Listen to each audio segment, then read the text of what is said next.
na frequência! Entra na frequência!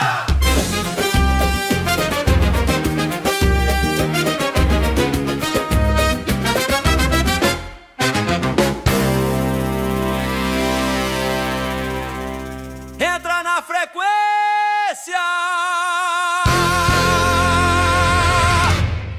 Olá, meus amigos, minhas amigas. Aqui é Ângelo Inácio, sou da Pastoral da Ecologia Integral e a gente começa hoje, estamos estreando, é dia de estreia, do programa... Como é que é o nome do programa, Seni? Entra na frequência. O programa Entra na Frequência, a gente vai estar discutindo coisas ligadas à qualidade do ar. E aí a gente vai dar uma rodada de apresentação e vai apresentar o nosso convidado. Aqui do projeto Ar Limpo, está eu, Ângelo Inácio, Seni. Eu, Seni Giannini, coordenadora da Educação Ambiental, da Pastoral da Ecologia Integral da Arquidiocese do Rio de Janeiro. E esse é o nosso projeto, né? Primeiro programa Entra na Frequência, convidando todo mundo para curtir, comentar, compartilhar e estar junto com a gente. Entra na Frequência. E Rodrigo. Fala aí, Rodrigo. Prazer, gente. Boa tarde a todos. Eu sou o Rodrigo Bertoli, advogado e ativista da área ambiental, e estou aí dando suporte a esse projeto da qualidade do ar, na questão jurídica e também nas ações. Como eu sempre venho dizendo, não adianta só a gente ter uma legislação firme se a gente não colocar ela em prática e dar efetividade. É isso.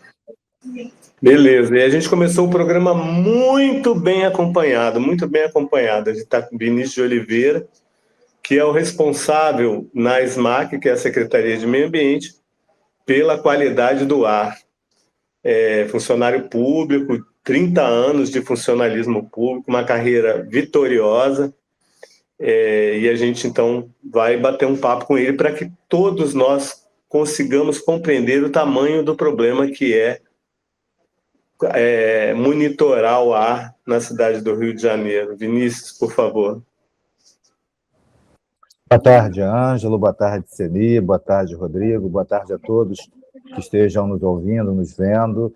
Que felicidade poder participar de uma inauguração, de uma estreia, de um primeiro programa Entra na Frequência, e ter um tema que, para mim, é tão valoroso, tem tanto valor, está tão atrelado à minha história pessoal, que é o monitoramento da qualidade do ar. Eu, já como Ângelo comentou, já trabalho na Secretaria de Meio Ambiente há 30 anos, e o meu primeiro grande projeto, há 30 anos atrás, já foi relacionado ao monitoramento da qualidade do ar. Então, vamos conversar um pouquinho, tirar algumas dúvidas, tentar deixar mais palatável, mais comum esse aspecto tão importante do nosso dia a dia. Estou aqui à disposição.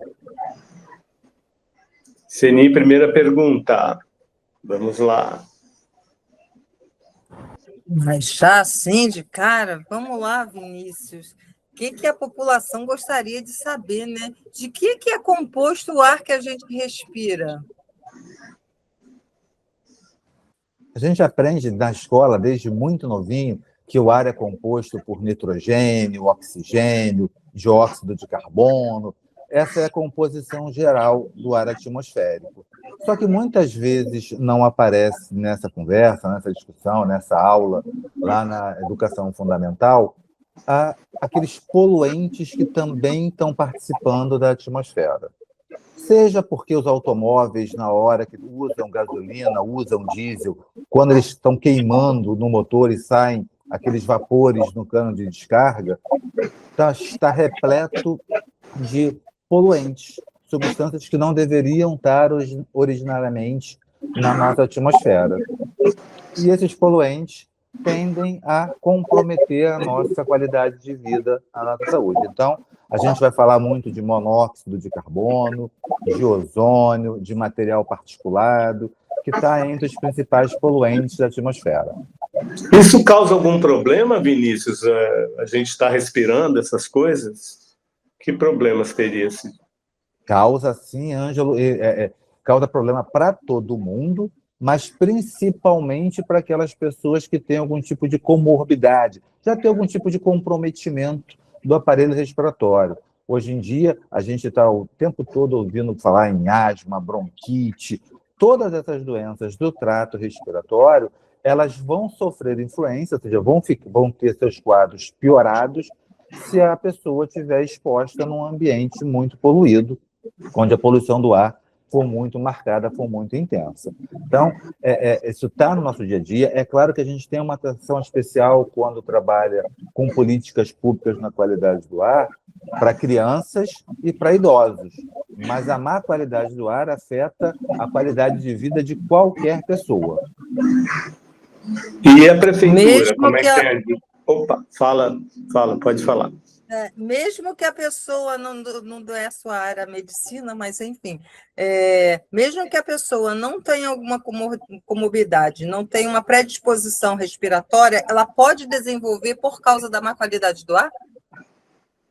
Muito provavelmente. A gente não tem nenhum estudo, pelo menos não chegou até nós nenhum estudo nesta área, mas a gente sabe que nos últimos anos todas essas doenças têm se tornado muito mais comuns.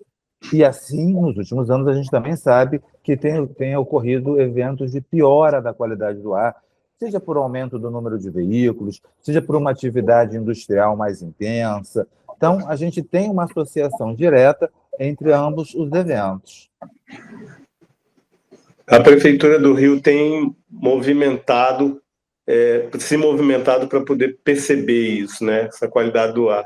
Explica para a gente como é que está funcionando o trabalho da Prefeitura e onde é que a gente pode pegar esses dados, a população. Bom, a Prefeitura tem trabalhado, como eu falei para vocês, um dos meus primeiros projetos, quando eu ingressei na Prefeitura, já foi na área de monitoramento da qualidade do ar. Então, a Prefeitura hoje tem uma rede de monitoramento da qualidade do ar, né? Ela monitora 8 pontos com estações que a gente chama de estações homologadas, que são containers cheios de equipamentos dentro, parecem mini laboratórios espalhados pela cidade, e a gente agora, mais ali por torno de 2023, 2024, a gente começou a ampliar essa rede, instalando equipamentos menores espalhados por toda a cidade. Então, a gente hoje tem trabalhado de uma maneira a ter uma maior representatividade da cidade. Vários bairros têm processos de monitoramento da qualidade do ar. Para pegar o dado, a gente disponibiliza esse dado todo dia no site da Secretaria de Meio Ambiente e Clima, SMAC. Então, entrou no site da Prefeitura, entrou no site da Secretaria de Meio Ambiente, você vai ter os boletins, não só daquele dia, mas dos dias anteriores. E para quem são pesquisadores, são estudantes do tema, nós também disponibilizamos no site do IPP, do Instituto Pereira Passos, da Prefeitura do Rio, todo o histórico do monitoramento da qualidade do ar. Então, precisou de um dado, nem precisa pedir diretamente a nenhum técnico da Secretaria de Meio Ambiente. Pode ir na página da SMAC e pegar os boletins diários, ou pode ir no site do IPP e baixar todos os dados do monitoramento. E a pergunta que não quer calar: qual a situação dos bairros da cidade do Rio? Está tudo bem? Como é que está? Vocês estão monitorando? Como é que se espalha isso pela cidade? Pergunta de $1 milhão, Ângelo, mas a gente tenta responder. Que panorama, depois de 25 anos de monitoramento, é impossível que a gente já não tenha uma cenarização, uma ideia de como é a cidade. A gente já sabe que áreas que estão mais próximas a regiões com sistema de ventilação melhor, praias, vão ter uma qualidade do ar melhor. Então, toda a parte da cidade que está na orla tende a ter uma qualidade melhor. Quando você vai para áreas mais internas da cidade, entre os maciços, por exemplo, na Zona Oeste, quando você pega Campo Grande, Bangu, você começa a ter ali alguns pontos que despertam a nossa atenção. Então, sempre que a gente tem eventos de má qualidade do ar na cidade, ou qualidade do ar ruim, ou moderada, elas vão estar mais concentradas na Zona Oeste da cidade, principalmente nessa área que pega entre os maciços. Então, lá a gente vai ver o ar fica mais preso entre as montanhas, fica mais confinado, as fontes de poluição, os automóveis ou as indústrias, ficam lançando esse ar para a atmosfera. Então, se o sistema de vento não for muito efetivo, não estiver ventando bastante, vai ficar concentrado, a qualidade do ar vai piorar. Ceni? Vou fazer outra pergunta do milhão, hein, Vinícius? Como é que a gente faz para melhorar a qualidade do ar no nosso bairro, na nossa comunidade, na nossa rua, na nossa casa? A gente passa por uma série de alternativas. Algumas de responsabilidade do cidadão, outras de responsabilidade do poder público. Então, de responsabilidade do cidadão é a gente evitar o deslocamento utilizando veículos quando ele não for necessário, então, pequenas distâncias, fazer caminhadas, usar bicicleta, que a gente chama de mobilidade ativa, deixar para a utilização do automóvel em situações que são específicas para o uso dele, dar prioridade ao transporte coletivo, prioritariamente o transporte coletivo tipo trens e metrôs, ou VLT no centro da cidade, que você vai ter menores taxas de emissão por pessoa, e aí já começa a aparecer o papel do poder público. O poder público, primeiro, tem que garantir um transporte público de qualidade, tem que fiscalizar indústrias, tem que fiscalizar toda aquela fonte de emissão para que ela atenda à legislação prevista. Antes de uma fonte se instalar, seja uma fonte fixa, seja a instalação de uma via, de uma rua, linha amarela, linha vermelha, antes há todo um estudo, onde você tem ali os níveis máximos de emissão que são permitidos. Então, a gente tem que fazer cumprir, enquanto poder público, fazer cumprir a legislação que já está prevista.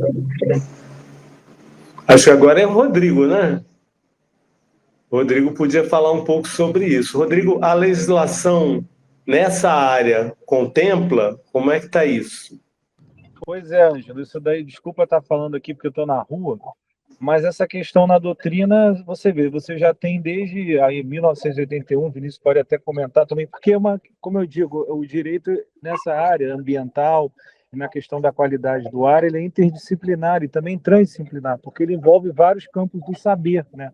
E nós temos desde 80 lá, a Política Nacional do Meio Ambiente, que já veio traçando essa questão da qualidade do ar, já veio estruturando, né? Na verdade, ela trata mais sobre licenciamento ambiental e os impactos de avaliação ambiental, mas ela já começa a dar sinais da questão da qualidade do ar, da importância, né?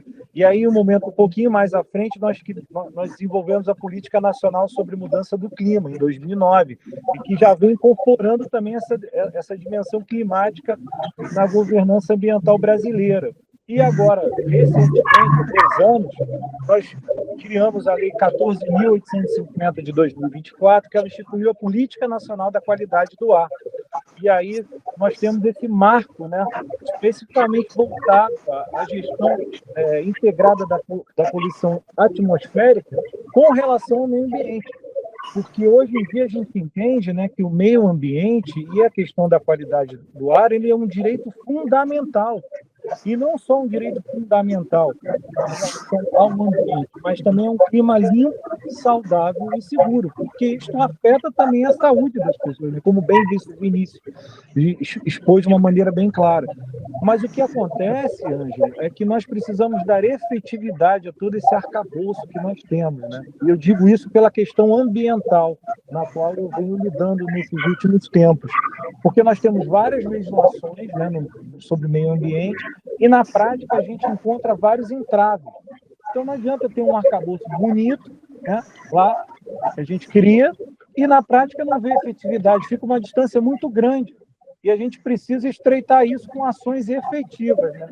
E eu acho fundamental aí, no caso, especificamente no caso, nós somos o primeiro município que criamos uma Câmara Técnica da Qualidade do Ar, dentro do Conselho Municipal do município do Rio de Janeiro. Só que ainda não foi publicado em diário oficial. E aí eu digo, a gente tem uma Câmara e não tem, né? A gente está contando aí com vocês, com o Vinícius, com você, com a Pastoral, com todos nós aqui, com a sociedade, para a gente conseguir aí fazer com que a nova secretária do Meio Ambiente ela dê publicação dessa Câmara Técnica, que ali vai ser perfeito. A gente vai reunir a academia, vai reunir os órgãos de classe, o AB, CREA, o Conselho da Arquitetura, para que a gente possa se debruçar sobre isso, né? Trazer as questões práticas, trazer o olhar da população e, a partir disso, desenvolver quem sabe, uma legislação que possa condensar todas essas que existem já em âmbito federal, estadual, e nós temos também alguns decretos, né, resoluções. A gente precisa criar, talvez, unificar isso numa legislação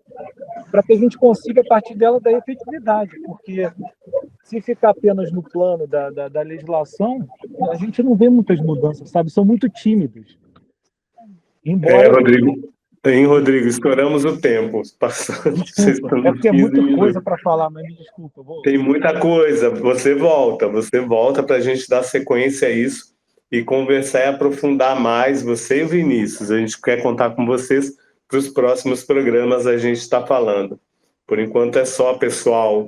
A gente se despede aqui e a gente volta na próxima segunda-feira. Toda segunda-feira a gente vai estar postando esse programa aqui para vocês poderem estar acompanhando o desenvolvimento desse assunto, ok? Então, despedida, gente. Ângelo Inácio, a gente fala sempre. Seni. É isso aí, gente. Entra na frequência. Vamos embora. É isso aí. Um abraço a todos aí. Desculpa não ter aparecido aqui com meu celular. Estou no meio da rua, está horrível o sinal aqui. Um grande abraço a todos, foi um prazer. Obrigado, Vinícius. Valeu. Tchau, tchau. Entra na frequência. Entra na frequência! Entra na frequência!